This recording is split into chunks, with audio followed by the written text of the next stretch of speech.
welcome back to Starcastic Remarks. That's a good intro, yeah. Uh, what? Yeah. What just happened? Yeah, I don't think there's really even much of a breakdown you can really do about that game. It looked like it was a bunch of mini-mites teams just going out there, and then like the team that was in the lead just kind of fell asleep, and yeah, I don't know. Stars win by a final score No, of. that was not a question. We know the Stars won. Okay, Stars win Yeah, with the final score of 7-3. that's a lot of 7-3. that's a lot of hockeys. We have only played one real Dallas Stars game out of those 4 wins for the playoff series, Yeah. and that was Game 5. Yeah, so our 4 wins in the series are 5-4, 5-4, 2-1, 7-3. And for a team not known for their offense, we have scored the second most goals in the first round. And you know who scored more? Behind our opponent. Colorado, yeah. Go freaking figure. Okay, let's just... I guess we'll just look at a couple of stats tonight. Let's start with goalies. Sure. Calgary gives back Game 3. Their goalies sucked. They were bad. That was the difference in the game. Yeah, Hudobin actually plays outstanding for 50 minutes. He plays a perfect 50 minutes. So, unfortunately, in the first 10, there was 3 goals. But he played a great game since then. He finishes with a .927 save percentage. Very respectable. Higher end of his save percentage average for the best in the league. And then the Flames, Talbot, who's taken out in the during the second period and put back in the third period, which I've never seen in my life, unless there was an injury, finishes with a save percentage of .733, and Riddick goes in for less than a period, faces 9 shots, and only makes 6 saves. Like I said, I still don't know if this is a Stars win or a Flames loss. I think Calgary's given back Game 3 that they stole from us and given us a Kachuk meme to go along with it. Oh man, that meme is gonna be everywhere. We I tweeted that out. We need to use. That was Yeah, awesome. I saw that on the Twitter. We need to use that throughout the playoffs for every reaction's just the Kachuk gif, no matter what. From now on, that's our rally flag now. Did you see the other GIF that was up on Twitter? I forgot who put it, but it was when Kari Lehtinen was still around, and it was absolutely hilarious because they said, "When is Hudobin going to start doing this?" It was the exact same score against the exact same team several years ago. It was against the Flames, and it was 7-3. What are the chances? Yep, I don't. Oh my goodness. I guess that's the difference in the series. I mean, we talked about that, right? That when we did our previews for this series, Yeah, for all the series. And in the middle of the series, we were saying it didn't feel like Stars goalies were being better than Flames goalies, and they prove us wrong in the next 3 Stars wins and finish out the series for us. And the Stars woke up in Game 2, and they never looked back, except for maybe the stolen 10. game in Game 3. And that was pretty much it. We were the better team that game. Yeah, and you know what? I'm starting to think that we actually were the better team in Game 3. And I don't think Talbot was that great. I think he played well, and I think we were very unlucky. Yes, I think that was part of it. We had no puck luck. And all those goals that should have gone in Game 3 went in Game 6. Yeah, every single one. There was every single one. I think this was the only game in the series where we didn't hit a post. Actually, I can't recall a post hit. I can't. Yeah, I mean, they all went in. Yeah, every single one of them went in. I only saw like 2 good missed chances, both of them by the first line, obviously. But well, actually, that's funny you bring that up. So we were just talking about that. Guess who didn't score points tonight. Top Sagan, three. Ben, and Radulov. Does that mean this is like the beginning of the end of those three being dominant, and then Denis That's Gurianov and Hintz that's and the post that I made on Facebook. I think this game is a perfect highlight for what the Stars' future is for the next, hopefully, like 10 years if we can keep them on our team. It's going to be the Hintz, Gurionov, and Heiskanen show, and they're going to be the core of this team, same way Ben Sagan and Klinger were. But I think the best teams in the playoffs, the teams that always wind up winning the cup, and everyone agrees that they were the best team that year, are always the teams that have those older guys and they have their new core coming up with them. And they're both there together. And I'm hoping that's what we're witnessing right now, and hoping we can get a little bit more production out of the top three guys going into the next round. But I will say the top three, they had some pretty big plays after the first two games. The goals that they did score, while they were few and far between, they were some pretty big goals. You think about the first goal in game 5, the 1-2 win. yeah, the Ben. Like what That do you was a think? huge goal. That goal can change the game. No goal in the first period. It goes into the second period 0-0. We could be looking at a whole different game there. So while they haven't been as productive as we've seen them in the past, they have made a pretty big impact on this series still, I think. Well, you know what I'm thinking about right now is I'm thinking about the Toronto media, and they're probably welcoming Calgary with open arms, saying, "Welcome to the crap show that is Canada Yeah. hockey right now." That was I'm thinking it's still. I think Calgary's still coming up, right? I don't think they've arrived yet. I think they've got two good players, a solid first line, a decent second line that's pretty much carried by Kachuk. But there's no depth at all. There's no blue liners, and the goaltending obviously is spotty. But I think within the next few years, as long as their GM has a brain in there, they'll be able to figure out how to get some depth guys in there to help Johnny and Kachuk. well. The thing is that what was the most dominant line in the series for the Calgary Flames?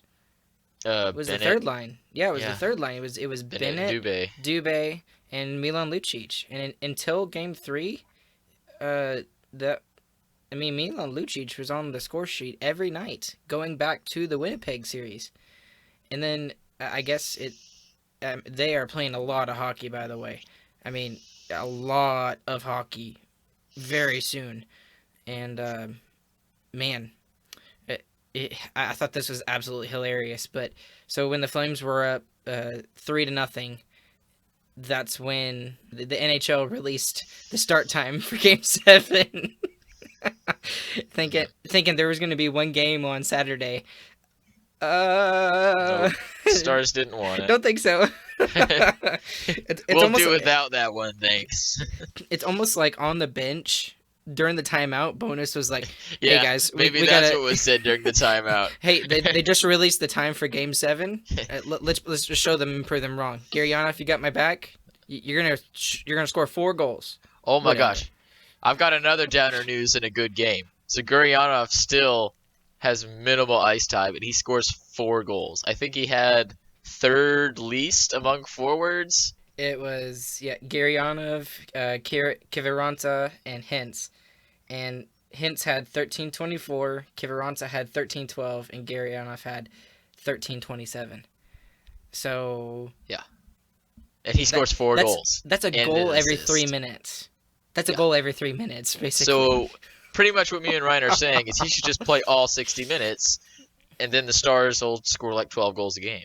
I Yeah, can't do math that fast. let's just clone Heiskanen and Gurianov, No, and just then we'll be good. Yeah, Yeah. we'll just go with that. Moneyball. Okay, well, let's look at some other stats for today. Hero of the series, I think, is Miro Heiskanen And Tonight- Klinger. and Klinger. Even though he wasn't very vocal tonight, or vocal, does that even make sense? Even Wasn't though he on the wasn't score sheet. right, We he wasn't on the understand. score sheet. But Heiskanen tonight with a goal and 3 assists. And honestly, if he doesn't score that goal in the first period on the power play, I think this game is a lot different. I completely agree. I think that goal was huge because if you're going into the locker room 3-0 and you were getting trounced the whole game, that feels especially bad. A 3-goal deficit really sucks, but 2 goals is pretty normal.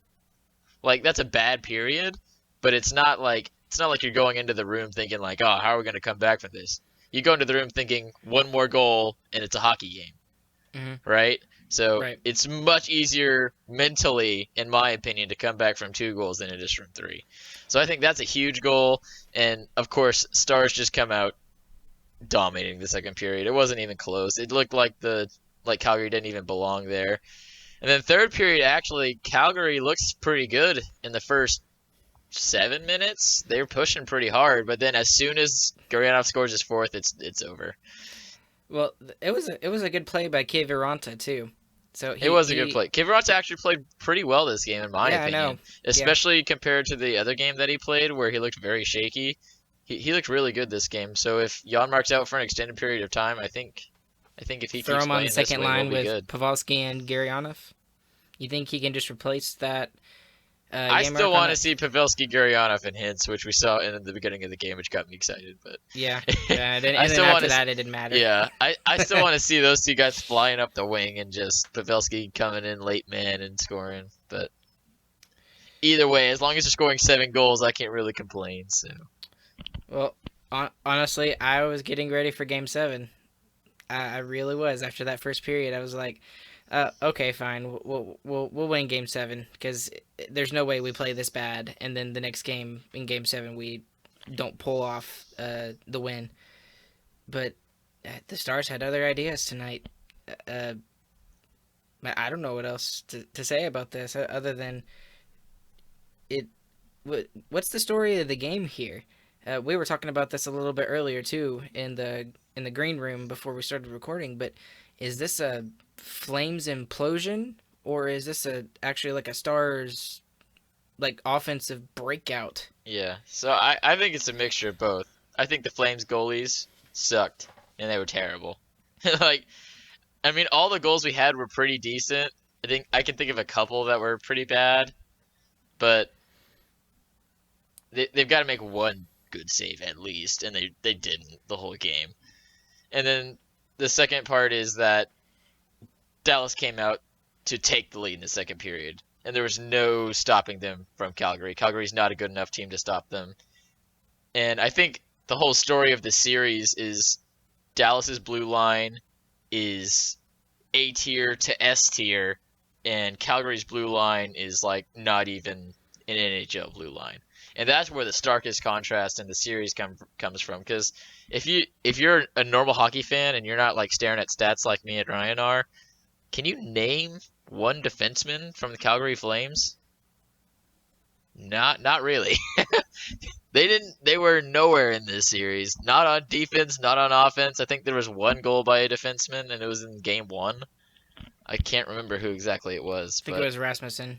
yeah, but they were non-existent. Our blue liners were far superior, which is what we need because we have one of the best blue lines in the league, and we just showed that dominance in this whole series, in my opinion. That and our goaltending from game 4 on. Well, and I think one of the biggest surprises about this game was, and actually I disagreed with I think it was Tim Collishaw on Twitter. He mentioned something about uh, I forget the Calgary coach's name, Jeff something.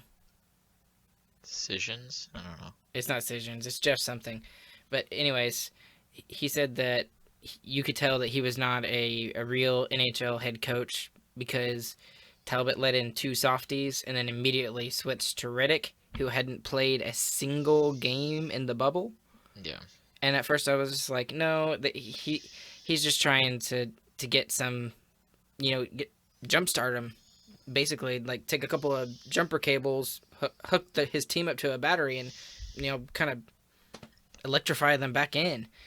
And then after I think after Riddick gave up that third goal, I was just like, I went back to that same Twitter post and I was like, okay, I was wrong. I'm sorry. You were correct. Yeah. It does jumpstart the other team, but not if the other goalie hasn't played and can't play, Yeah, right? right, So exactly. if you're gonna put in a cold goalie who you know is not gonna do well, there there's there's really no reason to. And like I think if we have Ben Bishop as a backup to Hudobin in that game, I honestly think after the third goal, Hudobin's taken out, which like is crazy to think about because after that he plays a great game. But if you give up 3 goals in 7 minutes and there's been like 8 shots, 7 shots was it? I don't know. That's when you think about 7. changing a goalie, yeah. Yeah, well, because So it kind Hudobin of play, gave.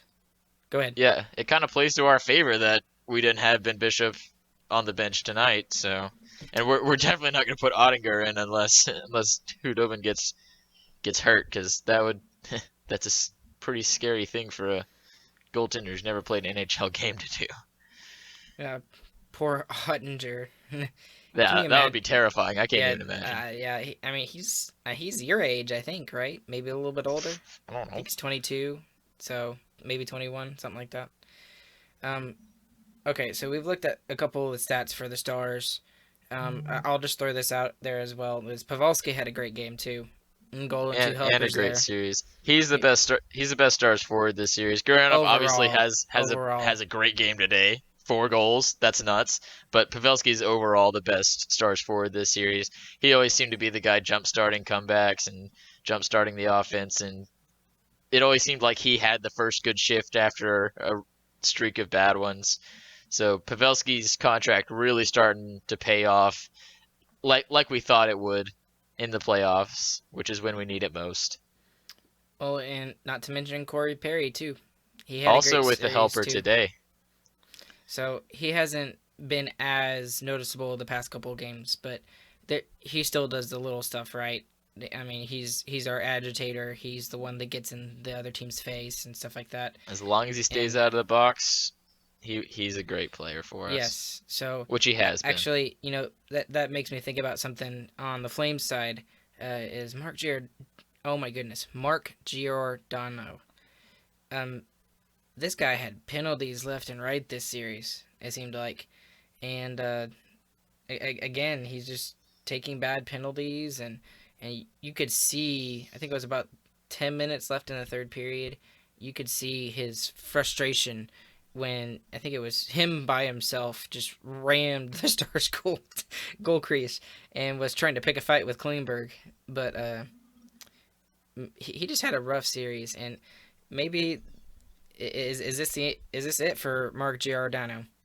And that's funny to say considering like just a couple years ago he won the Norris Trophy, and now he's very quickly on the decline. I hope not for his sake and for the Flames' sake, but I don't. If you're a Flames fan, I don't know where you go from here.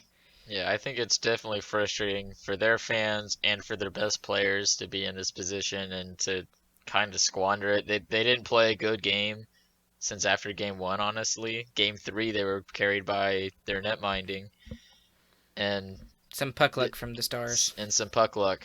And their GM has got to find a way to put some blue liners out there or something, or else they might be trying to get out. I mean, Johnny and Kachuk, they've been in the league for a couple of years now. It seems like they're still fresh new faces, but they're climbing up there. They're gonna have to find a way to start winning some hockey games, or they're gonna get frustrated and get out of that place. Same from in my opinion with McDavid and Draisaitl. Oh, and when you look across the stats for the Flames, I mean they're just minuses all over the screen. Well, for this game, yeah. I mean you've got Tobias Reeder with a -2. You've got Sean Monahan with -2. You've got Noah Hannafin with -2. You've got Mangiapane with a -2. Yeah, And that just proves that this most of game, those, yeah, most of those guys are in your top six, or in yeah, Hannafin's case, your top four for your defensemen. And uh, I'm sorry to Flames fans. I don't know what. Uh, I mean, Brad Treliving has got himself a huge job to do at the end of the year, especially after that game. And with that game being the last game of their season, that's all people are going to be talking about from here until December, assuming the next NHL season starts in December or January, whatever it kind of is. reminds me of the the Stars game 7 against the Blues when they get blown out, and how that It, just leaves a bad taste in our mouths for the entire well, offseason. and you know what's funny? The thing that was bad about that game is that it showed how lackadaisical our physicality was on that specific team against the Blues, and the Blues just ran us over. That's exactly what But happened that but series. but we are that team now. Physicality wise, we are that team. Yep. We are the what. So we took a page from the Blues book, and we took it and we found some players to fulfill those roles. Yeah, And that year we win the Western Conference, right, in the regular season. We're a great hockey team. We're not a great playoff hockey team that year. And I think from that point on, Jim Nill sees that and he says, "All right, I'm building a playoff hockey team now. I don't care where we end up in the regular season. We're gonna make a deep run." And I think we all thought that this team was built for a deep run. I didn't know exactly how it was gonna work since the weirdness of these playoffs. But this team is built to go deep in the playoffs and to have depth and to find scoring on at least apparently, 3 out of 4 lines. find scoring, even though we thought that they couldn't score goals. But Well, my point is we've got the depth to get the goals even when our top three aren't playing. So Zach was right when in our series preview when he talked about we're not going to need to rely on the top three guys where I thought we would have to. Our depth comes in big time, and that's a great sign for a playoff team. And when we face those, especially Colorado, which I'm very scared of, when we face those better teams, I feel like we're gonna find some more scoring from the top three, and hopefully we keep the scoring from our depth, and we just keep it rolling. well, let me ask you real quick about your thoughts now. But before we wrap up this series, the last two games in the Colorado Arizona series was 7-1 each Yeah. game. So Hmm. Arizona has a lot to talk about too. Speaking of Taylor Hall, if I was Arizona, I would not re-sign him. But that's for another day. Um, those two games, was it just Arizona was just that bad, or did it show that Colorado is just that good and we should be very scared of their offense? So I think there's definitely so I'm gonna make up a definition now. I think there's definitely a bubble effect that went on with some teams, especially in the entry rounds, and I think it carried over into some of the first rounds. I think the Yotes, as soon as they kind of realize that they're getting demolished and that it's not looking good for their series, they're kind of just feeling bad for themselves and they're kind of ready to go home, is my opinion. That's what it looked like from the team that they put out there. It looked like the Yotes were bad, and I'm actually really excited for this upcoming series because Calgary's offense is good. Don't get me wrong. Obviously, scoring 7 goals against any NHL team is pretty astonishing. But it's going to be that great offense versus the Stars' great defense. Hopefully, we Well, we don't don't, we know. don't know. This Whatever. may be an offensive shootout. Maybe the Stars, uh, what we thought was our game. Maybe it's not that anymore, or I maybe it's think just the COVID effect, and it's yeah. just the playoffs, and it's just everything's weird. I So think it's still our game. I think the Flames' big goals come from inconsistencies in the Stars, right? So obviously this game, that's true. The first 10 minutes was terrible by us, and pretty much the last 40 we were complete control. And you know, it feels good to know that the Stars can find ways to win. I think that even starts with the final round robin game. Like we didn't look great in that game, but we won the game. And that kind of mantra has continued throughout this series too. Like even if we're not looking great or we're not playing the style of hockey that we want to, we're adapting and we're finding a way to win that hockey game. So I think especially in this COVID Cup, that adaptation, COVID Cup. that I like it. I like it. that adaptation and that ability to win a game any way it comes at you, I think it's going to be super helpful. And I'm hoping we can find our defensive game because I think that's the main reason we We were are able to gonna sweep. need it. I think that's the We main are reason gonna we were need able to it. sweep Colorado in the season series because we locked down against them and we just put up our 1 or 2 goals and we moved ourselves along into the next game. So, but that's for another time. I'm sure we'll have a series preview for Yeah. round 2.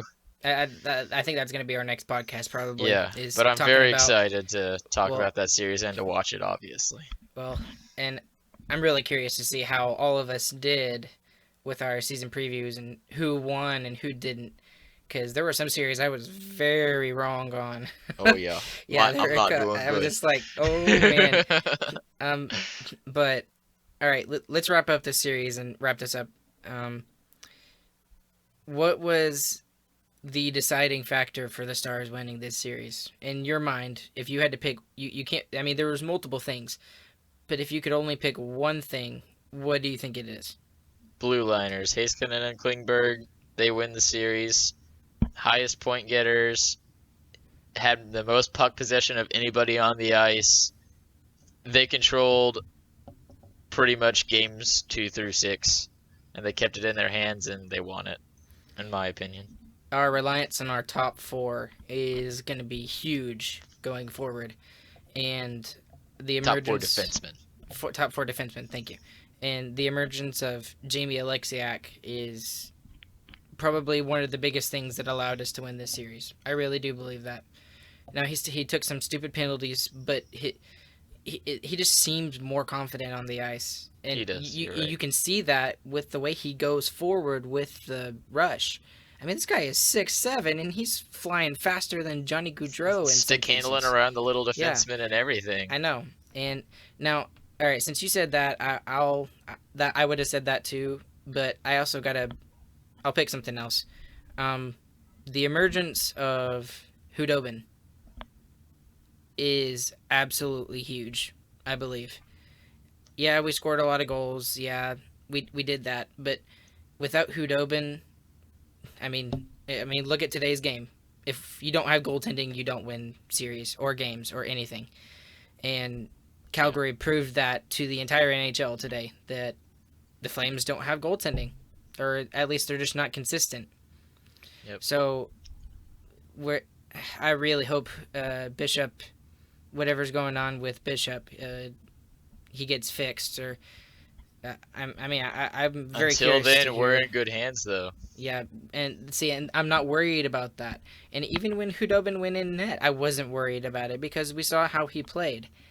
Now, the last thing that I'll mention about Hudobin is if he takes us deep into the playoffs and stuff like that, how do we keep him? We don't.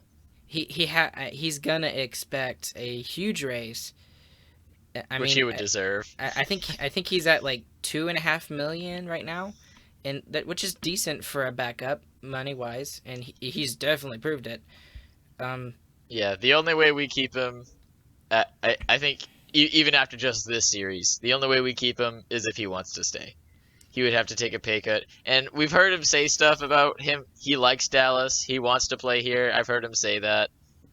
I don't remember where or when, but Ben Bishop is still our number one goalie. So anyone who thinks Hudobin is our number one goalie is wrong. Ben Bishop is still at least a top 5 goalie pretty much the past 8 years. So he's going to be our number one goalie. We're going to re-sign him. He is going to play for us in net every game. But we have one of the top goalie tandems. The top backup goaltender in the league. Really? Bar none. Oh yeah. Well, Not what about Vegas? No way. Robin Lehner and Marc-Andre Fleury? I think Hudobin, both of them. Hudobin is better than Lehner. Ooh, those are some big words. We'll talk about that in our season series coming up here in a couple of days. Yeah, I think we'll probably do that Saturday because there shouldn't be any game Saturday now with the Stars winning tonight. So, all right. Well, thank you all for listening in. What a crazy game.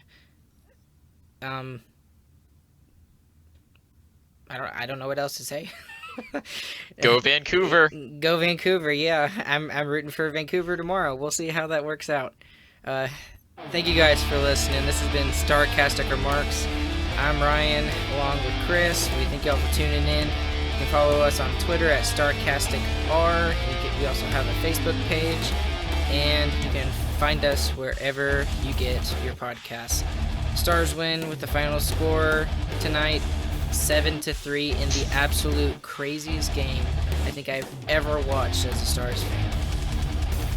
And we will see you again on Saturday. Let's go to sleep. Yes, it's almost 1 in the morning. Nighty night.